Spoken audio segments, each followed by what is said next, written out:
my sister said this amazing thing once, is like, you have to have short-term memory loss as a teacher. Ooh. And I was like, that's pretty dang good. The ability to both be so, this kid wrote recently, because I think he saw the, incredible anti-Semitism from Elon Musk, and he wrote Nazi on his desk.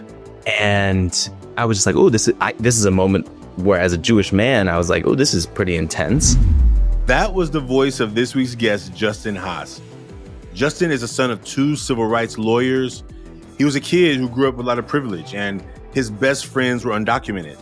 He was a Jewish kid who was bullied, and as an adult, he spoke up against Zionism. To this day, Justin continues to work through his identities through men's groups, anti-racist organizing, wealth redistribution circles, and reflections on vulnerability. These pieces are foundational of why Justin loves to teach. In this conversation, Justin masterfully articulates what it takes to be a great teacher.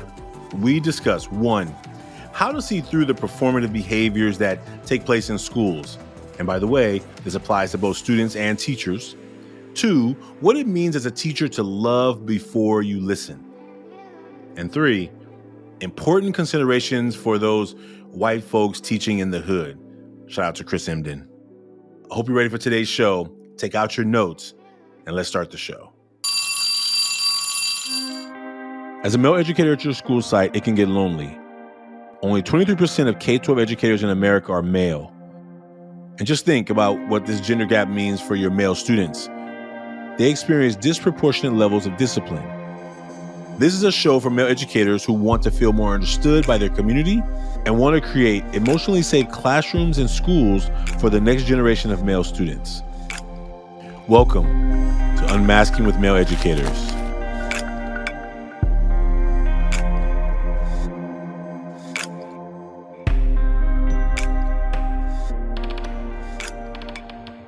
Justin Haas, welcome to the Taking Off the Mask podcast, Unmasking with Male Educators. I'm so glad you're here with us. Thank you so much for having me. It's an honor. Well, because you're a guest, I want you to tell folks what you want them to know about you before we jump into these masks. So tell folks, introduce yourself, how much you can say, how much you want to say, little as you want to say, but what do you want folks to know before we jump in? Well, Justin Haas, I use he, him pronouns. I'm a city boy, but I grew up in New Mexico. I claim Chicago as my home, but I definitely love the outdoors. And that mix of rural and urban has given me both an appreciation for foods from around the world, but also looking up at the stars. I love being an educator, and getting to see the light bulb go off in my students brings me incredible amounts of joy.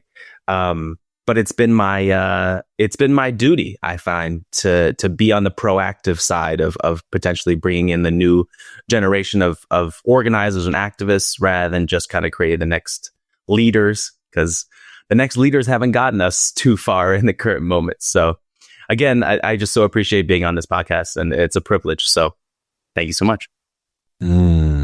Thank you. Thank you for taking the time, and I'm excited to get in these conversations. One of the things that, as an educator in 7th grade, that's a level you're at, right? 7th grade, right? Yep, 7th grade.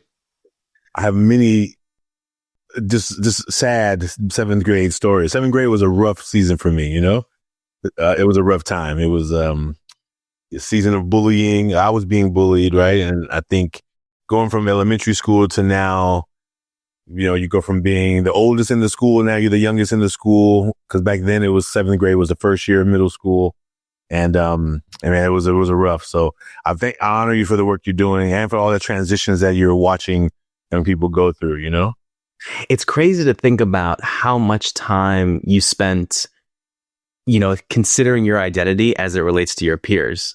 I mean, as you grow older, you continue to do that. But my God, you'd have one pimple, or you'd have one, something. Oh, your clothes weren't fit the right way, and that would be the thing that would take you off task or off track for the rest of the day. And it's like, that was your world. And sometimes I have to remind myself, like, for that kid, it is their world that they need to be thinking about that. And so honoring it is important, because you can't be like, okay, let's go now talk about Manifest Destiny. And they're like, oh, that was years ago. It's like, let's focus. What's the relevance to my life? How does that affect me today? You know Right, what I'm saying? right. Totally. Oh God, yeah. It's totally good. You're like, I should just say that I had pimples too, and you will eventually grow out of it. And they're like, oh my God, that's amazing. or imagine seventh grade. So a lot of times we do work with young people in different schools, or if we when we have a middle school program, just watching that the levels of between. We're talking about young men in particular because they're the ones who our programs are mostly like the one-upmanship part that jumps in, the deep desire to really have these close friendships, and the idea that I'm always having to my masculinity is always going to get questioned, right? So it's the layers of all the ways that they're trying to operate in the world. And when I watch with these young men who I've been working with, maybe say for months, there's a different relationship you have than when you see some either new young men pop in for a guest visit, or when you walk around campus and you see other young men, you just watch all of the stuff that, in that space we create, where young men are, sitting on the bean bags, just, laying out, just having fun, just talking, goofing off. And they go out into that world, and then all of a sudden they edge up, and you're just like, what's happening? And you just watch it and you realize, oh, this is what's happening.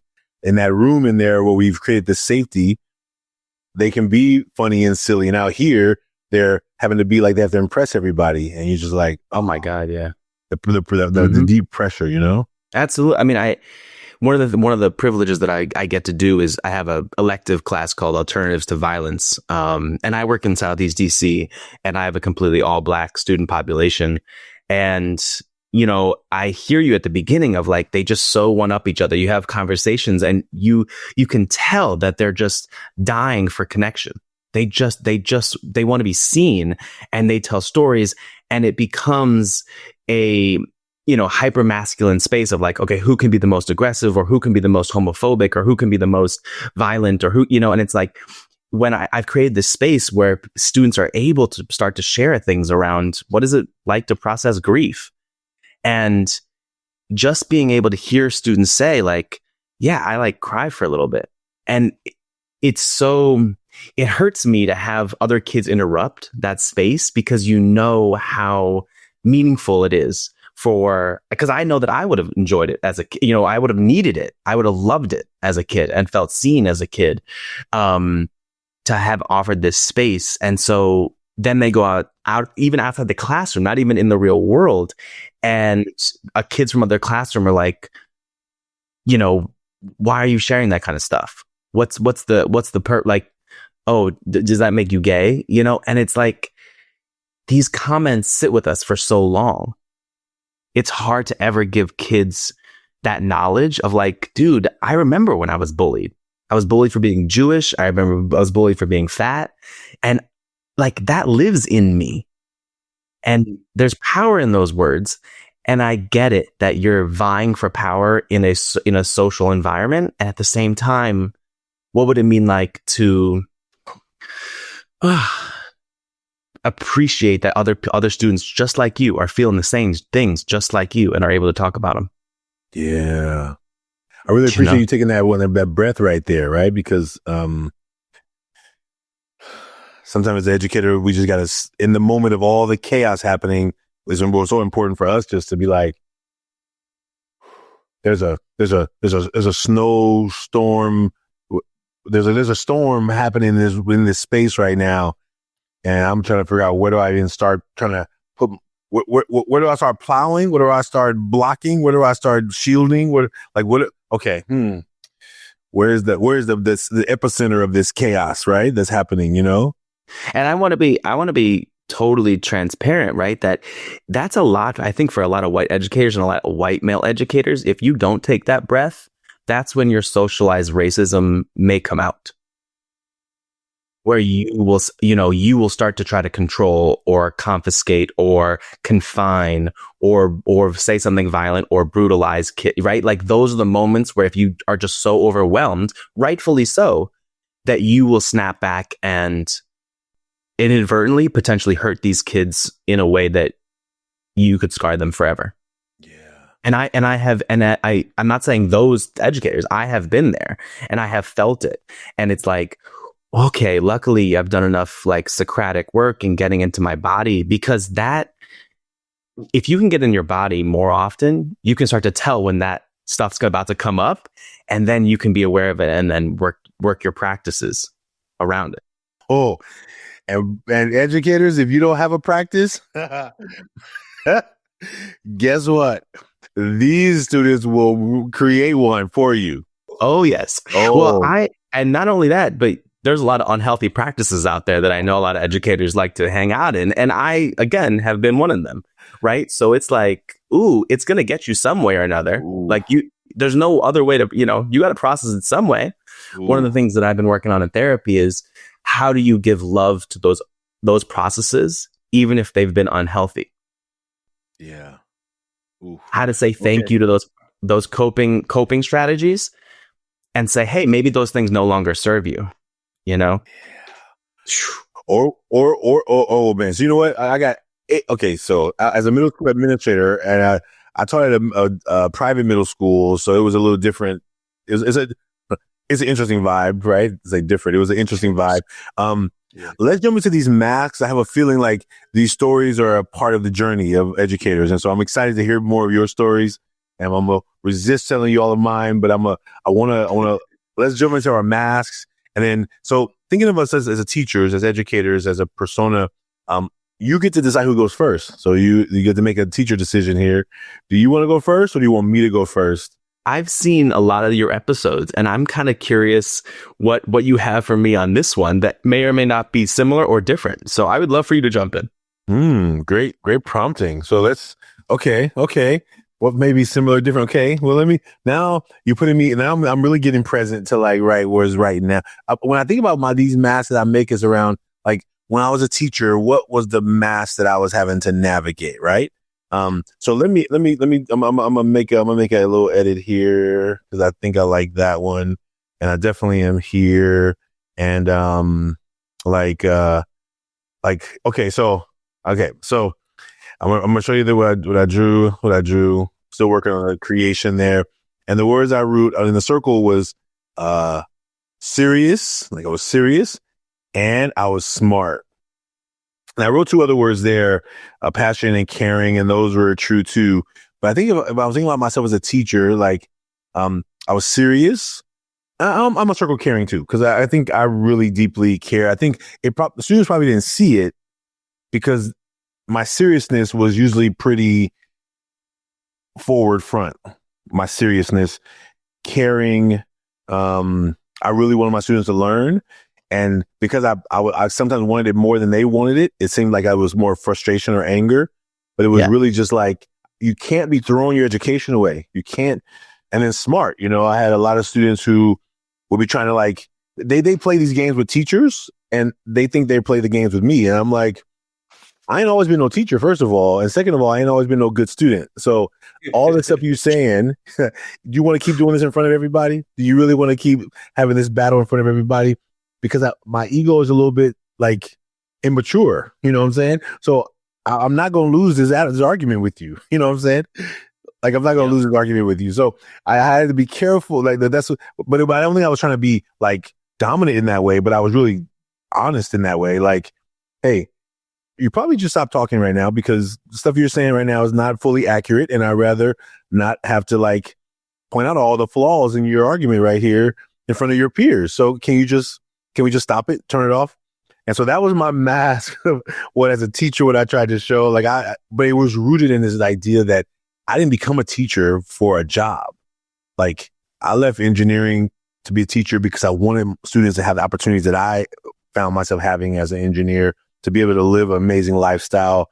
And I wanted to give back. And so when students were like, wanted to battle against me, I was like, look, I'm on your team. So you're fighting the wrong person here, Yep. And I think about the back. Now that I'm thinking about it, I wrote this more about my mask today, which is actually very interesting. But I would say this was a backward mask, fear. And yeah, maybe. So if I think about the mask when I was a teacher, I'll show you them here. Worry, fear. Those are my masks that I was thinking about when I was a teacher. And then I was like, why am I lagging on this book, which is a current like back of mask thing? Like, what's happening? What's getting in the way of me finishing this big project? But back then I was just like, I think probably the question I'm always asking myself questions like, why did you do this to yourself? You know, like as much as I was loving being a teacher, I was having a lot of financial challenges in the early days of being a teacher. Well, in the early 10 years of being a teacher, because they don't pay teachers well. And Nope. And as an engineer, I was making amazing money. I was moving up the corporate ladder, and then I did something mathematically to myself that doesn't make any good sense for any math person, you know? Like it doesn't make a good decision. So anyway, those are the things that as a teacher, I was probably asking like, okay, there gotta be a reason why you're doing this to yourself. Like, what's the longer plan? What's the long game in this? Because every day we go home, we got to open these bills and we're struggling. And I had to come to school pretending, and I'm making it their fault because it's not theirs. It was a choice I made, but also knowing that I want to be here. And I'm making a lot of sacrifices that no one could ever see, you know, like personal sacrifices. Yeah. So that's my mask. Oof. When you were talking, a lot of stuff came out for me, and I also got my start in a private school. It was an elementary school, and there's a lot of odd disadvantages and advantages in both systems, public versus private. But you get paid poorly in private schools. It's very much run like a business, and you can see that when, you know, I mean, during the pandemic, my head of school was making 5, 6, 7 times as much as their educators. And it just didn't, it wasn't acceptable. It wasn't acceptable. And I don't know, there's a lot of just that environment, you know, predominantly white spaces versus predominantly students of color. It presents a lot of challenges when you have high profile parents that dictate a lot of the terms, the conditions that teachers have. And if you have an administration that serves the parents instead of the teachers, rather than being, you know, not lead administrators, lead teacher administrators, but lead parents, it is difficult. So thank you very much for sharing your mask. And I can jump in with mine. The front is it's hard to see, but prepared and managed, open to feedback, present and loving and loud. So I'm the child of 2 civil rights lawyers. My dad, going back all the way to the 60s, he ended up being the civil rights attorney for Fred Hampton and Mark Clark, 2 Black Panthers who were murdered on December 4th, 1969, and spent the next 13 years fighting a racist criminal justice system to show that the Chicago police and the FBI co-conspirated to murder both of them. And my mother, because of his activism, took after him. She's much younger than him and was like, I want to work in a really political place. And so I didn't have a coming of age story as other white people do, where in high school or college, they read something or they listen to something and they become radicalized. I was a kid starting in, you know, the first protest is when I was 3 weeks old for the LGBTQIA plus community. I've been to several protests around police brutality, police misconduct, police killings of Black people, especially, but Puerto Ricans in Chicago as well. And so I find that especially being a white man in an all Black space, I try to, my mask is trying to be this person that they may not see, right? It's trying to be a man who says, I love you regardless of who you are. And I want to say that up front. The first day of school every year, I say, I love before I listen. Because right now we currently have this thing in our country where you're kind of like, what are you going to say that makes me not like you or make me not love you? And there's just not this identity of, hey, you're a human being. You're going through different life circumstances. I love you just for that. And if you listen to them and they say some crazy racist stuff or some sexist stuff, then it's like, maybe we should move on from this relationship. But you're a human being nonetheless. And so I think one of the big struggles that I have in terms of my front of mask about being like open to feedback is that I think I have struggled to be a people pleaser more than I have been able to push students. I find like I'm I'm thinking that I want them to like me, or that I am an acceptable person for them to listen to in order for them to do the work.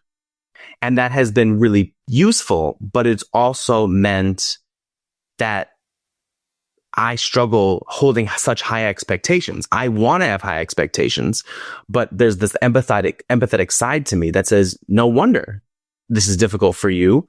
You've been underserved your entire life.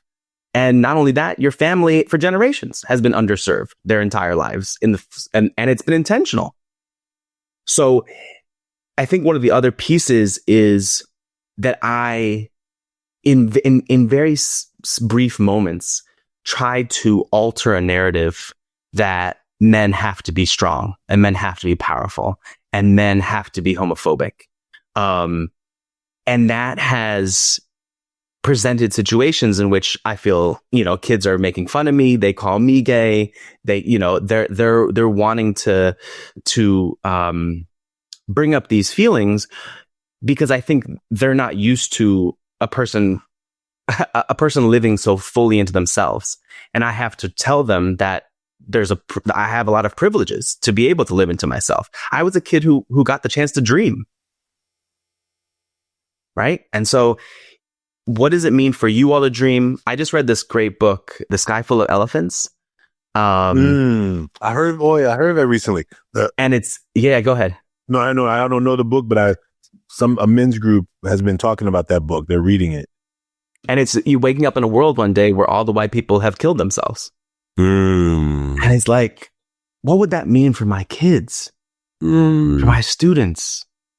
What other lives could you be living? And when I go back into spaces, I'm actually moving from DC to New Mexico soon.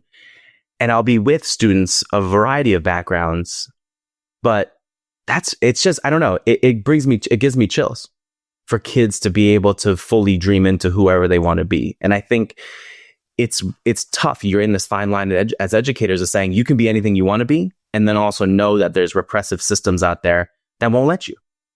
We can get into that a little bit later, but the back is feeling hurt. Physically and emotionally, overwhelmed and doubtful of my own abilities, feeling scared for my students, and then just tears. I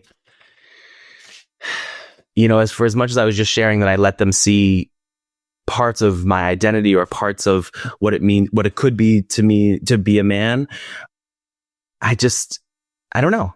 I shield them away from some of my own pain. And I think that might be one of the closest ways for them to actually connect with me. And so I'm opening myself up more to that possibility. Wow. Thank you. Yeah. Thank you. Yeah, absolutely.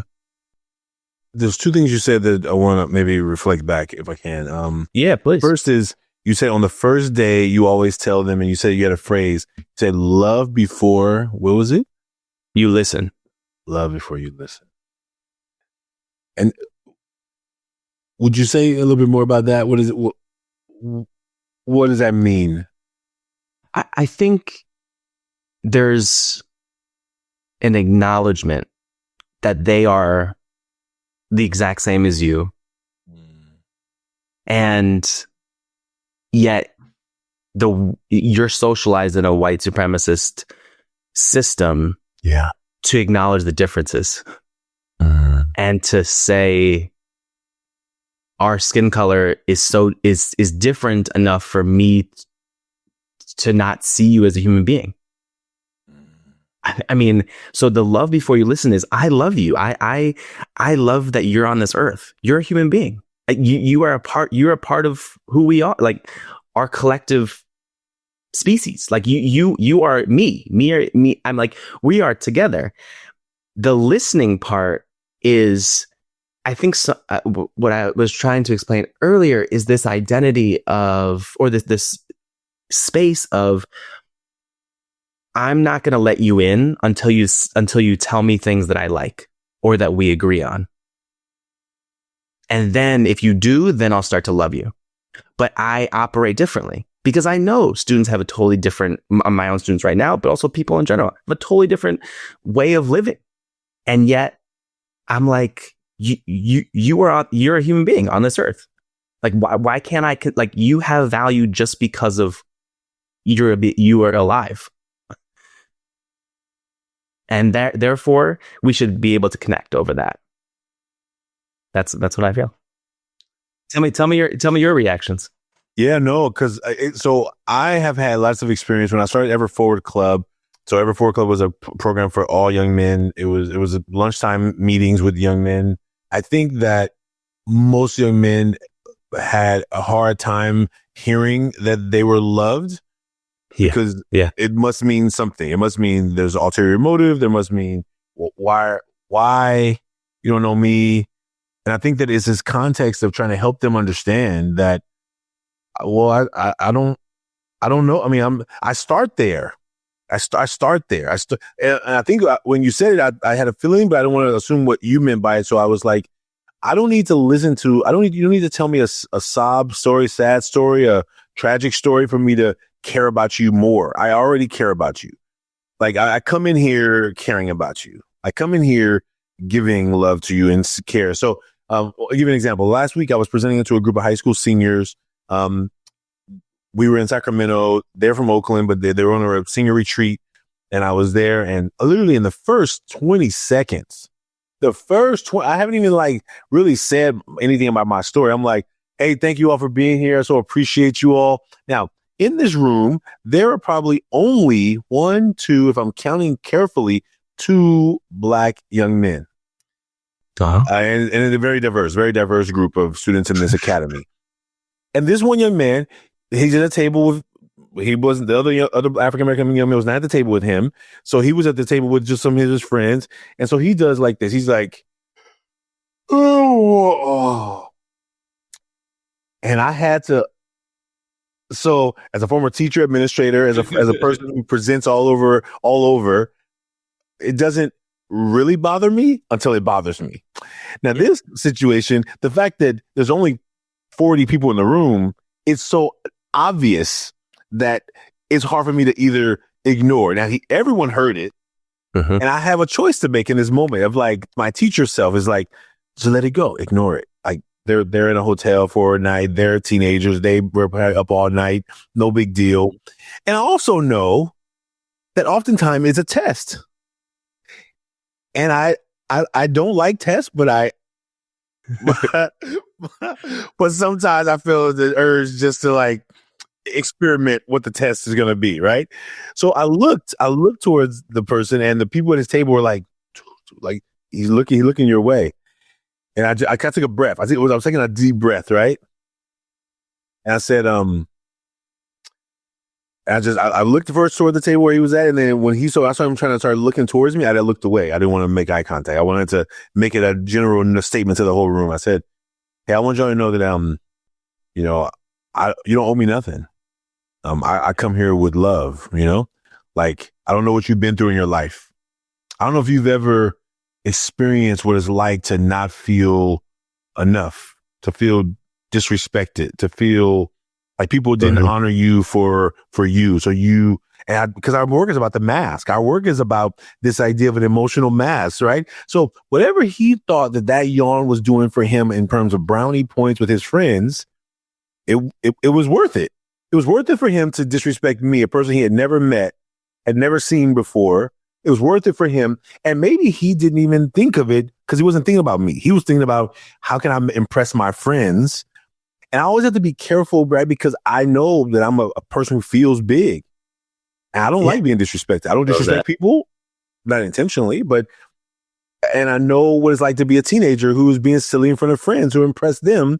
I don't even think about the speaker. So I didn't take it like he is trying to disrespect the Ashanti branch, but I was seeing it as him allowing himself to do behaviors to impress others for some value that hopefully it was really worth it in the long run, right? For himself. And so I think that when you said the love before, I tell the class, I said, listen, I'm only going to be here with you a couple of hours, 2 hours, and I'm going to ask you just to give your best. Like, I'm not here to take anything from you. I'm only here to give. And hopefully something that you get out of this will take you through the rest of your life, and maybe it won't. Maybe it'll just be 2 hours that are just wasted and you can move on after we leave here. But I'm going to ask you to be with me for this time and give your best, because I'm going to be here giving my best. And I think that's the one, so I think I share that story just to say, in those moments where you're just like, I'm loving first, it's practice. It's beautiful in prose, but right when we get into the action, when a kid is doing something, you said something that hurt my feelings. That hurt me, right? And how do I make sure I'm that keeping that at the forefront, right? Even when I heard what you just said. And it hurts, right? Or I feel it, right? Whatever that is. Yeah. And the balance of you not directly calling that kid out, right? The saying, I know why you did it. Cultural capital is a real thing. Getting props from your boys or whatever is great. We've all been there. We've all done it. And that was painful. But one of the things that and so I think that also wouldn't have worked, because then he would have, in often cases, men shut down.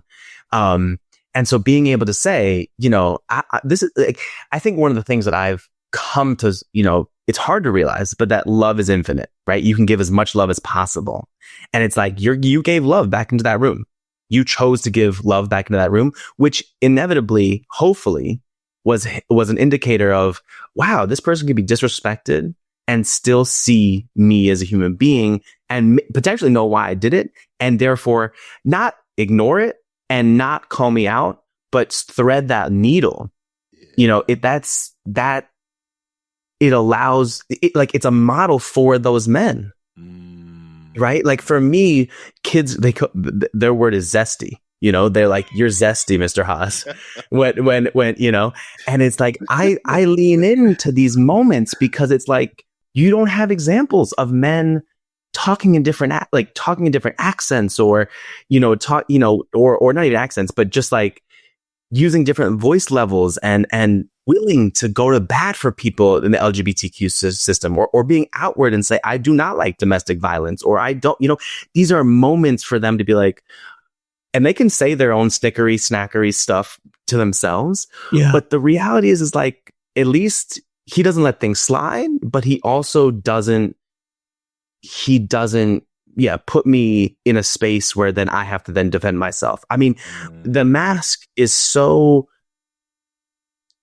what's amazing. My sister said this amazing thing once, is like, you have to have short-term memory loss as a teacher. Ooh. And I was like, that's pretty dang good. The ability to both be so, this kid wrote recently, because I think he saw the incredible anti-Semitism from Elon Musk, and he wrote Nazi on his desk. And I think one of the things I was just like, oh, this is a moment where, as a Jewish man, I was like, oh, this is pretty intense. But I want to know more. That's the other thing, right? I mean, in Ted Lasso, he says, be curious and not judgmental. And that's like, you gotta, so you have that type of moment with the kid, and then, you're like, hey, that can be disrespectful, and that's a painful word. And I want you to know, like, I want to ask where that comes from. Why are you saying that word, or why are you writing on the desk?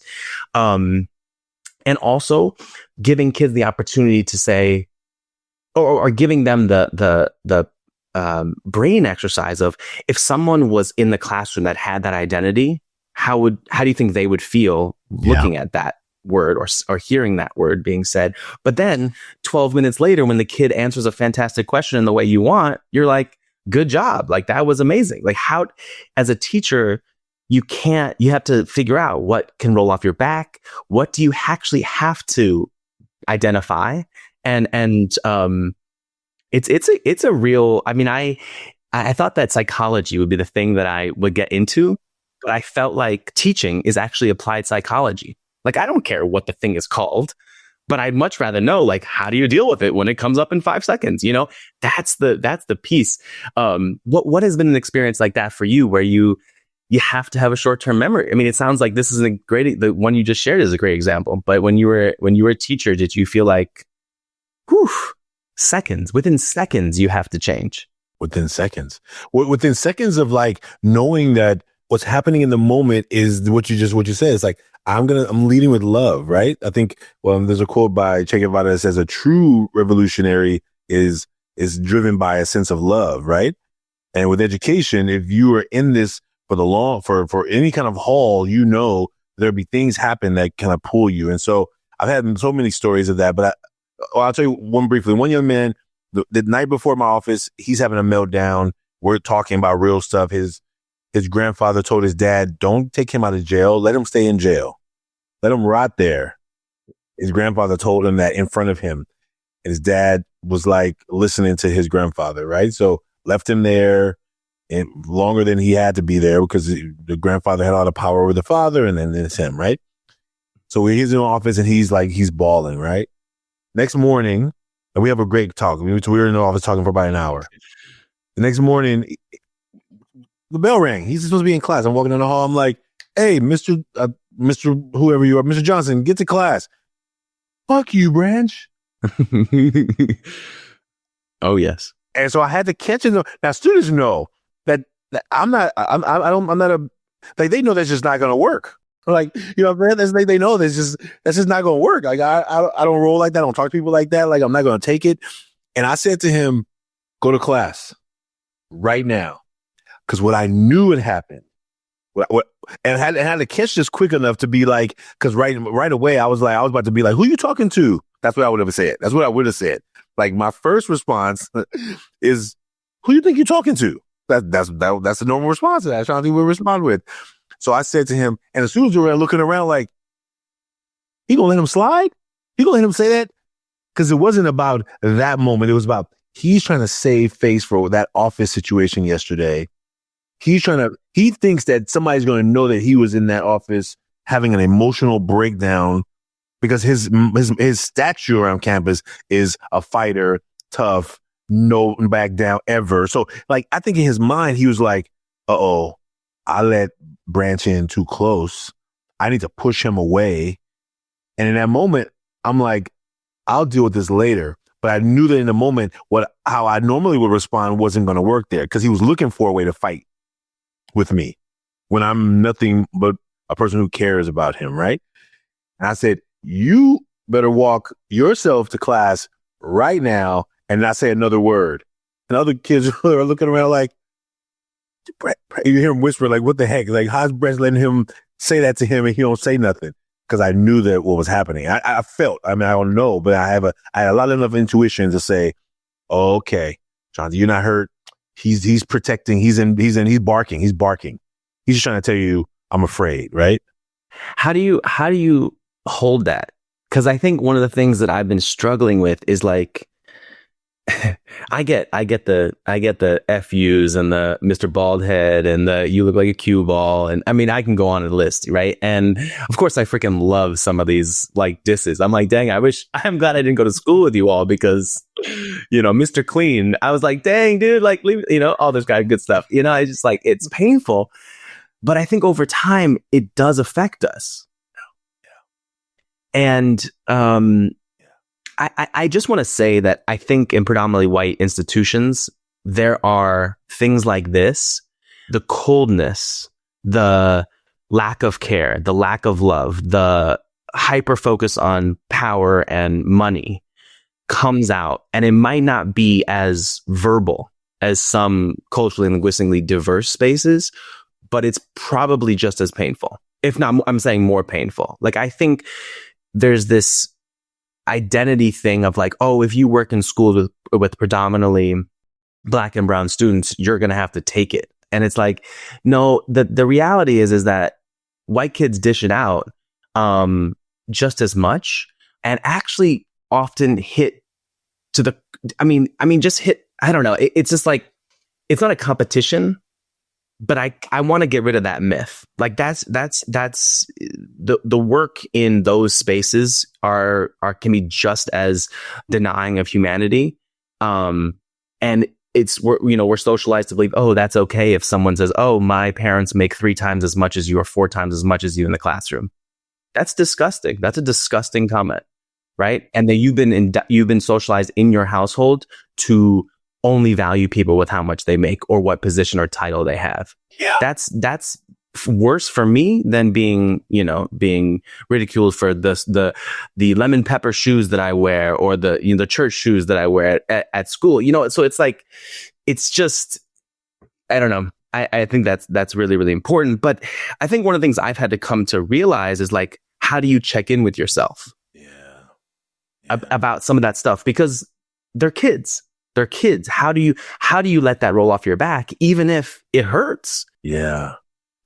I mean, listen, I tell you, it takes a lot of practice, right? It takes a lot of practice. It takes a moment of understanding also that, okay, because I think maybe in the moment it's like, as a kid who was bullied as a kid, right? Like here's where I had to be careful about in like my work as an educator, because I come to education with all these different lenses. I think when educators are like, oh, how did our teacher talk to that kid like that?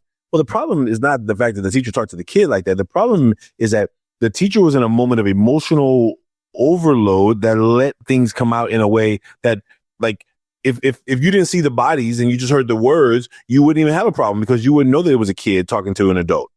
Exactly. Yep. So the context matters, but also it's like, oh, I'm feeling something arise in me that's causing me to feel like I need to defend myself, right? And we've seen videos after videos on social media of teachers who have like been like, I ain't taking this. And some where you're like, how did that teacher take that, right? Because there's the layers, like, oh, my job is to be the adult in the room. How many times can I get hit in the face before I have to protect myself? Now, if I'm hitting myself in the face physically or verbally. And so I think what it requires is oftentimes for me is like, okay, this kid's trying to get some points. Okay, how do I be careful not to like lose all my points in this game, interaction, connection, right? By trying to, so I think it's hard. That's the best answer I got. I can't. The way I'm trying to like describe the answer is all I can tell you is that everyone is like individual. I've stuck my chin out in front of a teenage young man who told me to get the F out of his face, and I said, "Make me." Now, as I look back at that person who did that, that probably wasn't the best way to handle it. I mean, it felt right in the moment. What I love, though, and I think this is where educators also need to recognize that they're working with children, but also do the reflection. I mean, there's been so many moments that I have been proud of myself. And one of them was that I have a student who is constantly disruptive and just, like will sing in the back of the class, doesn't want to do his work. The best days are when he falls asleep, and it's like, come on, man. And then he'll curse out, why do you have my effing name in your mouth, Mr. Haas, kind of stuff like that. And it's like, oh, really? Like, you're going to get it, blah, blah. And of course, then there's moments where he just shines. And I'm just like, this is why your potential is so damn high that it frustrates me even more that you act the way you do. But also it's the understanding as an educator that this is a relationship that does not end after a poor interaction. That's right. Right. And so the next day, what happened was he was walking. I just had a parent teacher conference with his family, and I was just like, dude, you have an amazing opportunity. You have such strong leadership skills. Like, I just wish you'd use your powers for good. Like, you get the kids to rally around you. Let's rally around either doing the work or making connections in the classroom, blah, blah, blah. And, his mother's there and she's like, look, I don't know what to do with him. It's been so difficult, blah, blah. And so I'm like, okay, here we go. We're on a different pace. And the next day or 2 days later, he curses me out and walks out of the classroom, blah, blah. And as he's walking away, the social worker is walking past and he's like, what did he say? Something like, I really, I hope that, how's it going to this kid? And he's like, something like, I'm doing better, I promise, and I'm like, oh, no, we'll see about that. And it was a reaction of like, I don't know if I believe this kid. Mm-hmm. I don't believe you can do better. I don't believe if you tell people one day that you can. And I was like, those words matter, Justin. Yeah. They really, people don't need more people that don't believe in them. Yeah. And so the next day, even after getting cursed out. And this doesn't mean that educators should just negate their own feelings, because as we talked about, they absolutely need to value them. That's right. But this relationship's not over, and I am going to apologize. Yeah. I'm going to apologize to a 13-year-old. Yeah. And that's what educators need to do more and more. Like, it doesn't mean that you are invalid, or that they have a harder life than you and you should take it all. No. But it means that, dang, not only can you apologize for yourself, but as a model for the kids. Hopefully, at some later point in his life, he might have the opportunity to apologize to somebody else for misspeaking. And if that happens once, it's a win. And so I don't know. I love working with older kids because it gives me I both love that working in education like taps me back into my childhood self, and I get to be alive and be, goofy like I was when I was that age. And that's a privilege of the job. But then it's also a privilege to then maybe do something that kids can't do at that point, which is to apologize. Yeah. Oof. That's so powerful. And it's so powerful and so needed. I think it's what educators need so much of. Thank you for that. Thank you. I mean, I think that's powerful. Like when a teacher has said things, I think about all the teachers that I have had incidents with, you're like, oh, that was an incident. That was an incident. All the incidents, right? And you're like, oh yeah. Yeah. I think it's also, we see that in our world today too, right? We see, and sadly, they're getting a lot of experiences and examples of people on the highest stages who people we used to be able to use as some kind of model, but that are not working anymore, right? Like, oh, don't back down, never admit you're wrong, double, triple, four times, like all the ways that we have seen it happen and show up. And we're watching it like, oh, this is, now they're learning it. And then all the clips that keep showing up is like, look. The president's doing it. So what do you mean? What you mean that I can't do it? Like, you know what I'm saying? Yeah. And how, not many of them are probably using that example per se, but many of them are using the behavior as a way of saying, hey, I can still be anything I want to be. Oh, yeah. You get the one comment, you get the one, news clip. Oh, our president is a rapist, or, that Elon Musk, it's like they have no family values, even though they claim they're the family value party. And then it's like, oh, does that condone the behavior of disrespecting women, of thinking women are second-class citizens? Yeah. Or anyone else besides men are second-class citizens? It's scary. And that's why even more being real life examples of something opposite, how do you feel like, I don't know, it's just like expanded, what does it mean to be a man?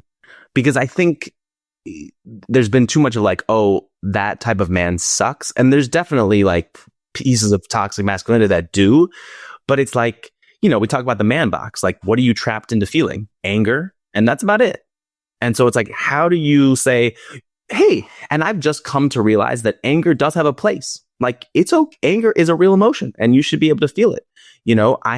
We've had to understand that I'm using anger for the means of good. But if I'm limited to that being the only emotion, then I'm really confined to a lot of different experiences, bringing up a lot of other emotions that do happen, but I can only express it with anger. That's right. And I think that you imagine anger showing up is oftentimes the cover up of another emotion, right? Because I'm showing the anger, I'm feeling something is unjust, but I'm probably covering it with an emotion like sadness. I turn it into anger. Okay, I just lost a partner. My relationship just ended. Heartbreak. I'm gonna turn it into anger. Because in most communities, that's more respected than being sad. Embarrassment. Absolutely. Suck it up. You better be like crying over no girl. You better so then you get conformed by the peers around you who have told you that, oh, that's not okay to have heartbreak. So therefore, you better not be crying over all the layers of the expectations of those around you, the norms. And so I think that ends up causing young men to explode into all these other ways, right? I tell them, look, if you have two channels, you have anger and you have funny, then what do you do with all the other emotions that are human, the emotions that are that don't get attention. Well, they're waiting they're going to wait for the right time, and something's going to have to give, at some point, something has to give. I hear, and I echo that point so strongly, because what does it mean to be in a relationship, in a romantic partnership, for instance, with a person who can only feel two things? That's right. How do you depend on a partner like that? Because when things are more complicated, when you lose a child, when you have bills to pay, like you can't just put it in the anger bank. Like it just doesn't, it can't work like that. And, there's already such a dynamic of being out of control for Black men, especially, and what danger that can cause.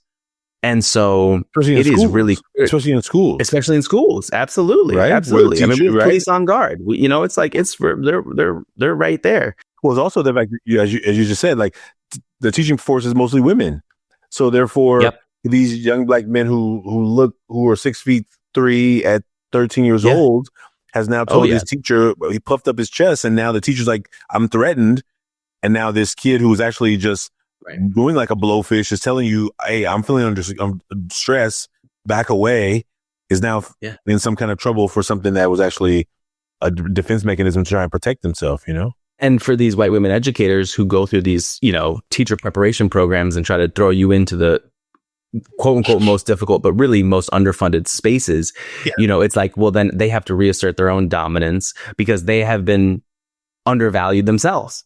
And so they, fall back. I just find that, especially white educators, it's like if they're uncomfortable, it's like their through line to racism becomes so much faster. Racist ideas, racist comments, racist actions. It's like, oh, well, then I can just fall back on privilege, which is that I'm a white person, and then therefore, confine and criminalize black and brown students.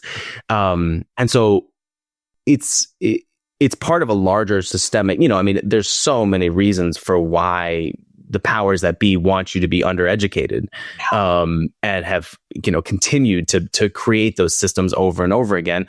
Talk about disbanding the Department of Education, so that we can have these types of situations more and more, and then therefore the prison industry can profit. So it's absolutely insidious, and we have to remind ourselves that it's intentional, and that's the way that's the way the system was created and wanted to be. I think that one of the things that we have experienced in DC is this identity, this culture around school choice.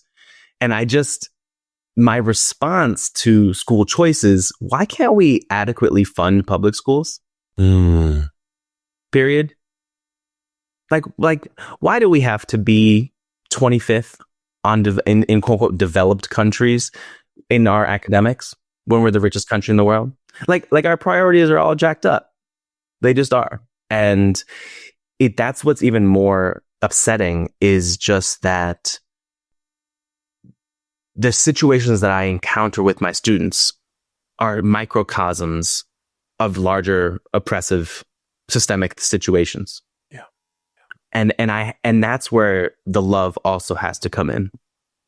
It's just, I haven't dealt with those things in my life. Like, you're going to bring up, okay, a student who's experienced homelessness, or students who's experienced domestic violence in the home, and it's like, and you're going to blame that student for having such serious reactions when we've defunded the mental health services, when we've defunded the ability for students to not be tested every 5 seconds of their educational life to determine that they are, that they're the below school averages, and therefore can produce another huge workforce of students to, aid and abet this capitalistic system. I mean, it's what do you see in education going forward? Where do you see? It's like, I was debating whether or not to go to law school or become an education, and law school, I felt like it's a reactive space. You're reacting, and teaching is a proactive space. Yeah.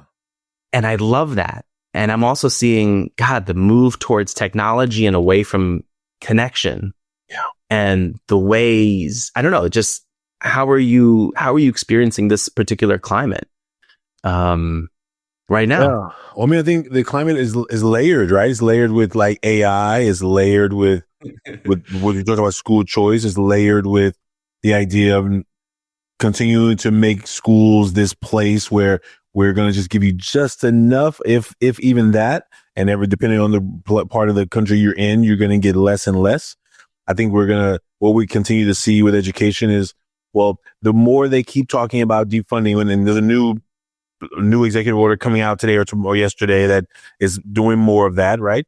Well, Yep. we're going to push it back to the states, which then makes the states that are doing very well financially going to do fairly okay, right? And the ones who are not are going to do not okay. And I think all the layers of how we continue to use capitalism as a beacon for everyone, and yet it doesn't name the fact that it means that I get as much as I can get as I take advantage of as many people I can take advantage of.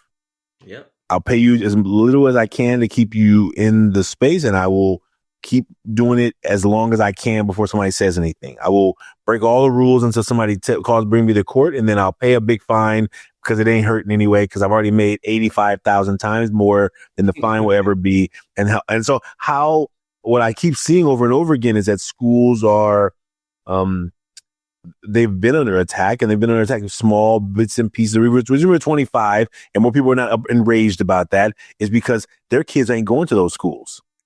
Yeah. The people who should be enraged about that. Now, you can talk about all the people in DC. I knew, most of the politicians' kids go to one of the friends' schools. Yeah. They go to one of the fancy independent schools where they're paying $60,000, $70,000, $80,000 a year for high school per year. Yeah. So their kids ain't worrying about what's happening in down the street public school USA. Yeah. Because their kids got lunch on demand. You know what I'm saying? I mean, this is a huge, it's really about relationships in that sense of how are you advocating for something that you have no relationship? I mean, there's been so many countless discussions of all these anti-LGBT, anti-trans bills, and a Missouri or Tennessee legislature guy, and you're like, hey, do you know a trans person? They're like, no. And it's like with white people, like, do you, and this idea of like having Black friends, because I think this is an interesting space. White people, I think, are often in a pickle of like, to claiming they have Black, like, do you know Black people?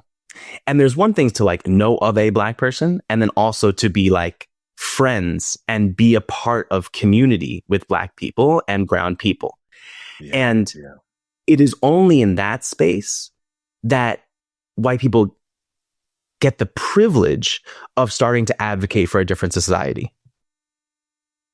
That because you need to have that's the relational piece that allows you to not understand the experience of those people, because you don't, and don't claim that you do, but in order to advocate, to understand what are the, what are the manifestations of these systems of oppression. And so I just find that like there's such a gap in activists or in activism, which is, we are promoting this. It's like, because what I often found is I would say probably a predominantly white friend group. But I have people that have started to be on the periphery or of that friend group who are like, either Zionist or don't believe in reparations. And I have made the choice, because I'm in relationship with Black and brown people, with Palestinian people, that I can't be friends with you. I can't be friends with you because I can't be two-faced. I can't be in those spaces. I think that's why when there's so many white people who are like, hear a racist joke, and they're like, I didn't say anything, but it was like kind of made me laugh. And it's like, that's disgusting. But you're only able to do that because you don't have a space where you're held accountable. And then you can go to other people and be like, oh, I'm so anti-racist. It's like, no, dude, that is not how it is. You can only do it because then you will feel like an imposter with people who this actually matters to, or who's actually affected by. And that's why you need to have a diverse friend group, because you need to actually feel that you are at a loss if you continue those crappy relationships with people who defy other people's humanity. So powerful and so real in terms of how we have these hard conversations, and when we stand up for those who may never know that we're not standing up for them, when it really matters, right? And I'm thinking about this in the last couple of weeks. I heard somebody tell a joke, and I didn't like the joke, and I was just like, oh, do I gotta be okay, no one else is saying anything. Okay. Yep. And I'm like, I know I should say something. And then I'm trying to like calculate. I'm calculating, right? And I left that conversation like just not saying anything. And I think I've been thinking about it since. Every time I see the person, and I'm like, okay, how do I do this carefully, respectfully, but also honorably, right? In a way that doesn't cause somebody to shut down. Because ultimately, I can be like, F you for that joke. And then basically, this you're going to tell it to someone else, right? So how do I, knowing that it caused something in me, it wasn't personally offending to me, but I know that it's not something I would ever say or that I would ever be in public, like with, some people I hang around who talk like that. And so those things are really, and I think they're challenging for a reason. They're challenging when we are keeping our mouths closed. The same thing with challenge. What I watch a lot of the, in the political atmosphere, when people are not stepping up, you watch it, you're like, why are they not stepping up? Why are they not saying something? Why are they watching this thing happen and they're backing away? Why are they afraid? And the one thing is, when you're getting bullied as an adult is one thing. When you're afraid of what the consequences are, and I think that the same thing when we're trying to teach our kids, we're trying to teach students. I think teachers sometimes do that too. We have a system that doesn't really work, but hey, I ain't gonna mess up my situation here. So let me just keep riding the situation that ain't working, ain't healthy, ain't good for kids, but I don't want to be the one rocking the boat. And I think that's our work to do too, I mean, it's exactly right. I mean, I think there's an overall, one of the things, I'm a part of a men's group, a white men's group that's a space to dismantle toxic masculinity within ourselves and our communities, and hold other white men accountable. And one of the topics that we just brought up, and something that I've been thinking about for a while, was what does it mean to practice, if you call yourself an anti-racist, what does it mean to practice that when no one's watching? Yeah. Like for me, I saw this TikTok or this Instagram video or something, and it was about a woman calling out a woman that was transgender at like a health spa. And she's like, you're not a woman, blah, blah. And it was just this moment of like, ooh, I wish I was there because I wish I could say something, And it was just this moment for me to reckon with what would I say? Would I get in that woman's face and say, this woman is welcome here, and I will go to bat for them, and you're the one who has a lot of this oppressive, identity crisis, and you need to reflect on that, and blah blah blah. Yeah. And to undermine someone in their day of relaxation is totally unacceptable. How are blah blah blah blah. But it was a moment for me to recognize, how do we practice? How do we stand up for people? Right? Because then when you're in those situations with the racist joke or the sexist comment or whatever, that you feel like, oh, I've because white supremacy maintains silence, or wants to maintain silence in those ways, right? It's how we've kept so much shit controlled as white people in a society that we know is fundamentally unequal and inhumane. And so I don't know. I'm really been reflecting and smoldering over this idea of, God, if white people specifically, but were to say, oh, I've thought about a racist comment. This is how I would respond to it. And therefore, when that stuff comes up, it's like, okay, I think I can stand up.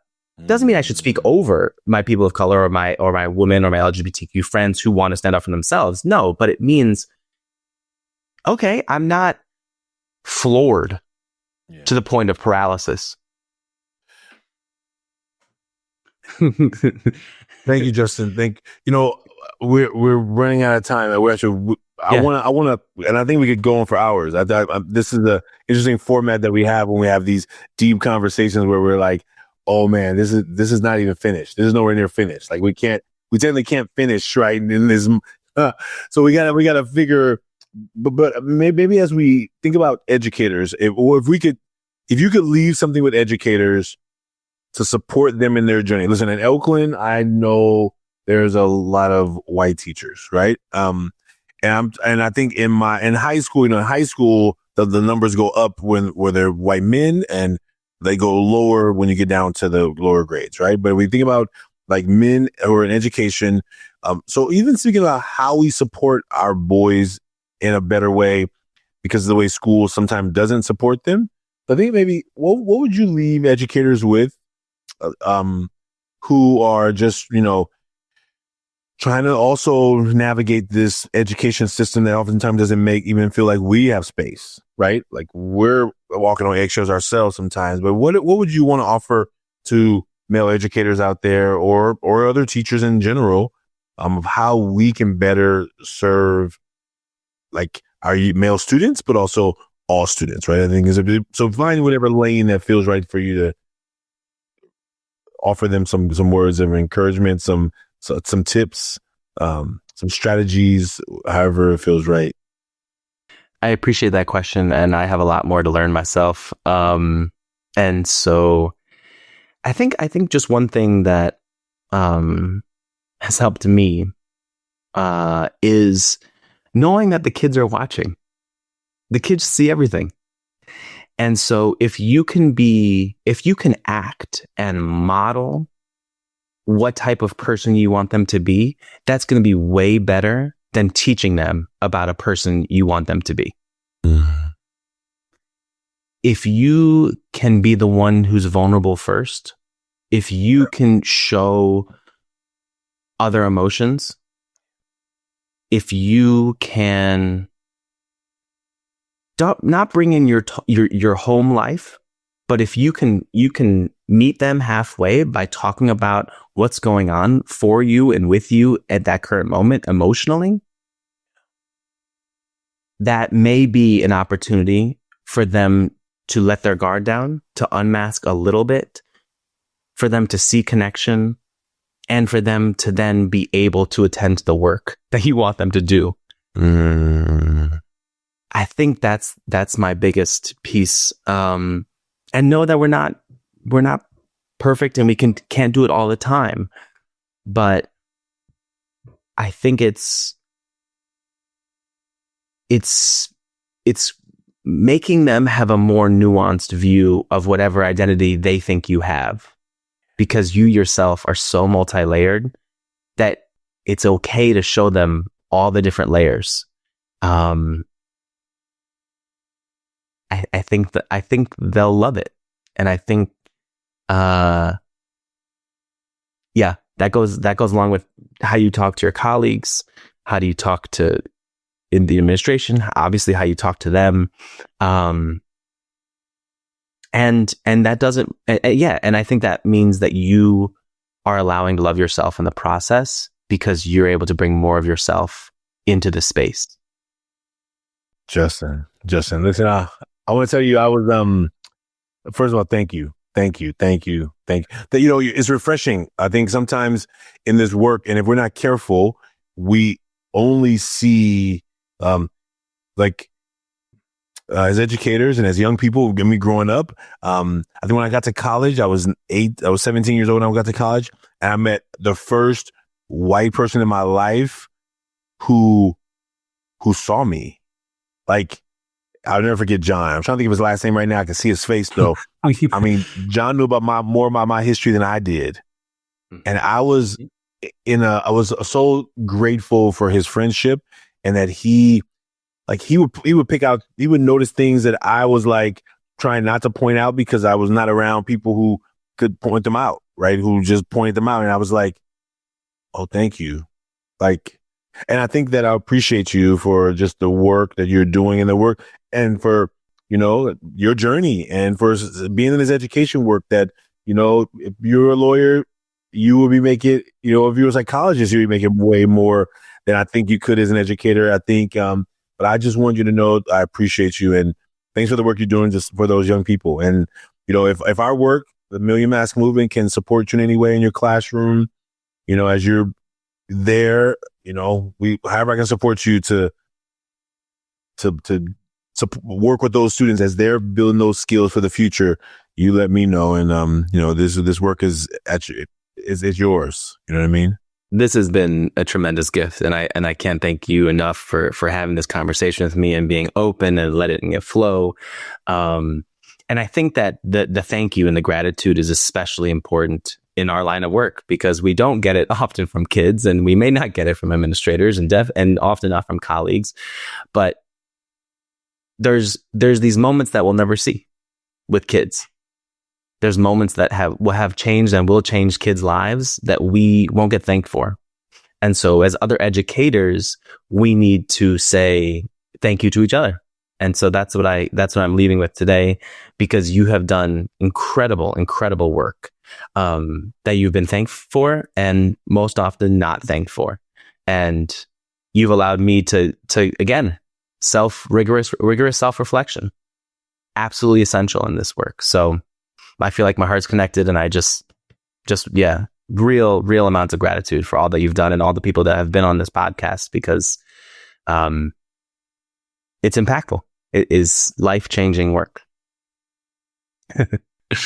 Well, for that student that you named earlier, that you mentioned, tell him that there's a man who was just like him, who was causing havoc in all the places that where people were trying to care for him. And sometimes I couldn't see it because I didn't care sometimes even for myself that way. So just thank you for the work you're doing for him, and for apologizing to him, and for knowing that you may not ever hear the appreciation from that, but that the seeds that was planted down the line, they show up when you least expect it. And so thank you for that.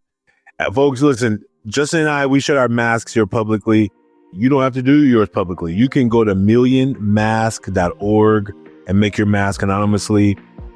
Be a part of this movement with us. Justin and I, we publicly shared ours today, but you don't have to do that unless you're ready. If you know any educators we should be talking to, please let us know. Please share this episode with them. If you know any educators who are trying to find their own authentic self-reflection in the challenging times we live in, please have them listen to this episode. And Justin, I appreciate you again. This won't be a goodbye. This is us. See you soon. See you soon. Ashanti, thank you. All right. Bye, everybody. We'll see you next time.